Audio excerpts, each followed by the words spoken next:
इथे बसलेल्याला संदेश मी असा देईन का बाबांचं काम अतिशय खूप चांगलं आहे, बाबांची शिकवण खूप चांगली आहे, तर ती आपण सगळ्यांनी आत्मसात करावी आणि त्यांच्या पावलावर पाऊल ठेवून आपण सन्मार्गाने जावं। मी ॲडव्होकेट सानप नाशिकहून आलो माझ्या फॅमिलीसह।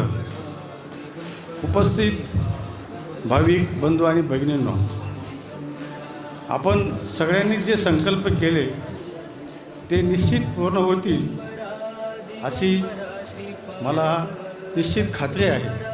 आता माझंच उदाहरण मी सांगतो।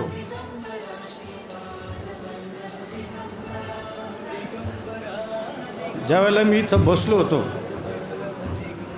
आत्तापर्यंत बाबांची प्रार्थना चालू असेपर्यंत माझं संपूर्ण अंग दुखत होतं, पण बाबांची ज्यावेळेला प्रार्थना मी ऐकली लगेच मला थोडा गुण पडला आणि माझ्या वेदना एकदम कमी झाल्या। हा माझा स्वतःचा अनुभव। मला काही खर्च आला नाही किंवा मी अजून पावती फाडलेली नाही, तरीसुद्धा मी माझ्या स्वइच्छेने मी काय जी देणगी द्यायची ती दिली।